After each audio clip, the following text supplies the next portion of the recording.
Hello everyone, কেমন আছেন সবাই? আশা করি খুব ভালো আছেন। আজকে আমরা যাচ্ছি নবাবগঞ্জের কলাকোপা নৌকা বাইচ উপভোগ করতে। আমরা এখন বছিলা থেকে রোহিতপুর রামের কান্দা হয়ে তুলসীখালী ব্রিজ এবং মরিচা ব্রিজ হয়ে আমরা এখন যাচ্ছি নবাবগঞ্জের উদ্দেশ্যে। এই রাস্তাগুলো খুবই সুন্দর ভিউ এবং আশেপাশের পরিবেশটা খুবই সুন্দর, যা আপনারা দেখলেই মুগ্ধ হবেন। তো আমরা এই সুন্দর রাস্তাগুলো এবং প্রাকৃতিক পরিবেশ গাছপালা দেখতে দেখতে উপভোগ করতে করতে আমরা নবাবগঞ্জের কাছাকাছি চলে এসেছি। তো এখানে রোডগুলো আপনারা দেখতে পাচ্ছেন খুবই সুন্দর, আশেপাশে অনেক গাছপালা সবুজ। তো এর মধ্যে দিয়ে বাইক রাইড করার অন্যরকম একটা মজা আছে। আসলে যারা সব সময় সবুজ পছন্দ করেন তাদের এটা বুঝতে পারবেন। আমরা এখন চলে এসেছি নৌকা বাইচ দেখতে। এই যে এখানে মেলা বসে গেছে, পুরা মেলা। পিছনে আরো অনেক জিনিস ছিল। এখন আমরা কলাকোপা নবাবগঞ্জ যে ব্রিজটা আছে এখানে আমরা যাচ্ছি। ব্রিজ থেকে আমরা নৌকা বাইচ টাকা লেবো দেখবো আমরা। ঠিক আছে, হ্যাঁ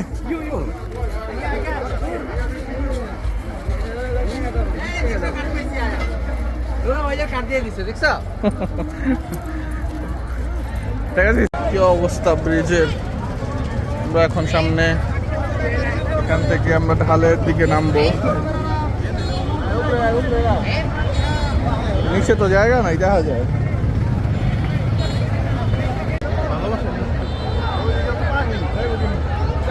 আমরা এখন মেইন স্টেজের ওদিকে যাচ্ছিলাম, কারণ নদীর এখান থেকে ভালোভাবে নৌকাগুলো দেখা যাচ্ছিল না। আর এখানে আপনারা দেখতে পাচ্ছেন মেইন রাস্তায় স্টেজের সামনে যাওয়ার পথে পুরো মেলা বসে গিয়েছে। তো আমরা এখন আছি মেইন স্টেজের সামনে, কিন্তু দুর্ভাগ্যের বিষয় হচ্ছে এখান থেকেও আমরা নৌকাগুলো ভালোভাবে দেখতে পাচ্ছিলাম না, কারণ এই নদীটা খুবই সরু এবং এর পার বাধাই ছিল না, যার কারণে এই নৌকাগুলো আসতে আমরা দেখতে পাচ্ছিলাম না। একমাত্র ব্রিজ থেকেই এই নৌকা বাইচটা সুন্দরভাবে উপভোগ করা যাচ্ছিল। তাই আমরা এখানে কিছুক্ষণ থেকে আবারও ব্যাক করলাম ব্রিজের উদ্দেশ্যে, যাতে আমরা ভালোভাবে দেখতে পারি।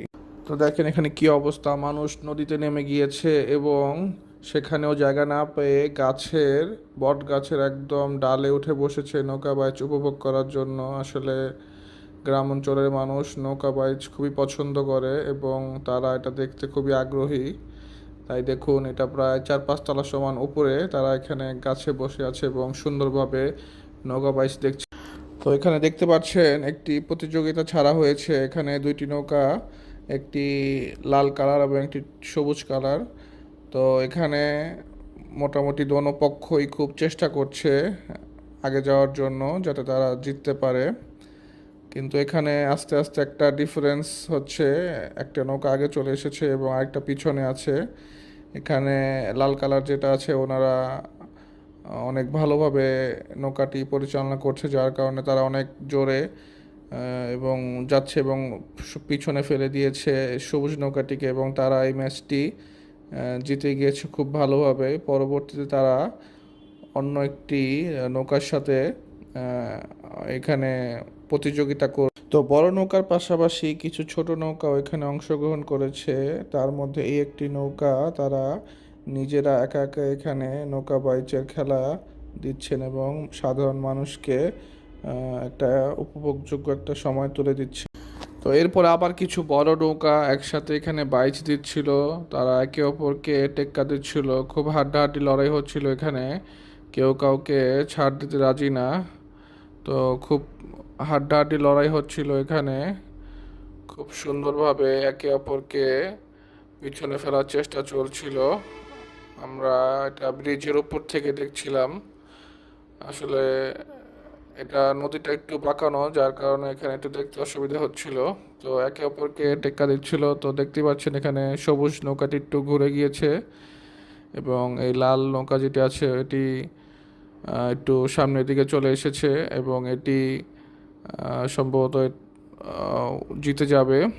তো এরপরে এখান থেকে যে জিতবে সে লাস্ট ফাইনালে অ্যাড হবে এবং ফাইনালটি পার্টিসিপেট করবে এবং ফাইনালে অংশগ্রহণ করবে। তো এই হচ্ছে সেই প্রতীক্ষিত ফাইনাল ম্যাচ। এখানে দুইটি নৌকা অংশগ্রহণ করেছে, খুবই হাড্ডাহাড্ডি লড়াই হচ্ছে। এটা খুব দূর থেকে আমি জুম করে তুলেছি, তাই বেশি একটা ভালো দেখা যাচ্ছিল না, কিন্তু তারা খুব দূর থেকে খুবই আহ, শক্তি নিয়ে তারা আসছিলেন। তো এখানে মূলত দুইটি টিম ছিল, একটি হচ্ছে লিটন টু, যেটা হচ্ছে আপনার লাল কালার, আর হচ্ছে আরেকটি ছিল সেটা হচ্ছে টিয়া কালার বা সবুজ কালার যেটাই বলেন। তো এখানে দেখা যাচ্ছে যে নদী ঘোরার সময় দুইটা নৌকা একদম পাশাপাশি ছিল, কোনো নৌকা আগে বা পরে ছিল না, একদম সমান সমান ছিল। এর মধ্যেই দুইজনই খুব ক্ষিপ্র গতিতে তাদের শেষ চেষ্টা চালাচ্ছিল বিজয়ী হওয়ার জন্য। আহ, দুই নৌকায় খুব মানে মাঝি যারা ছিল তারা খুব চেষ্টা করছিল যে কে আগে যাবে কে আগে যাবে। তো আমরা দেখে খুবই মজা পাচ্ছিলাম, এখানে দেখতে খুবই ভালো লাগছিল। তো এরপরে হঠাৎ সামনে একটি বোট চলে আসলো, এবং বোট আসার পরে আবার লিটন টু তারাও একটু কৌশল করলো এখানে জিতার জন্য। এখানে কৌশলটা হচ্ছে ওনারা একটু পাশের যে নৌকাটি ছিল সবুজ কালার, এই নৌকাটিকে ওনারা একটু চাপ দিয়ে ভিতর দিকে নিয়ে গেছে। তো এই চাপটা দেওয়ার ফলে ওই সবুজ নৌকার যে মাঝি মাল্লারা ছিল তারাও স্লো হয়ে গিয়েছে, এবং তারা তাদের হার বুঝতে পেরে তারা নৌকা মানে বৈঠা চালানো বন্ধ করে দিয়েছিল। যার কারণে হঠাৎ করেই লিটন টু যে লাল নৌকাটি এটি খুব সামনের দিকে চলে যায় এবং তাদের বিজয় নিশ্চিত করে। তো এর মধ্যে দিয়েই শেষ হয়ে গেল কলকপা। দোহার নবাবগঞ্জের নৌকাবাইজ বিজয়ী লিটন টু। তো আশা রাখি তারা নবাবগঞ্জ বাদে অন্য জায়গায়ও খেলা খেলতে আসবেন।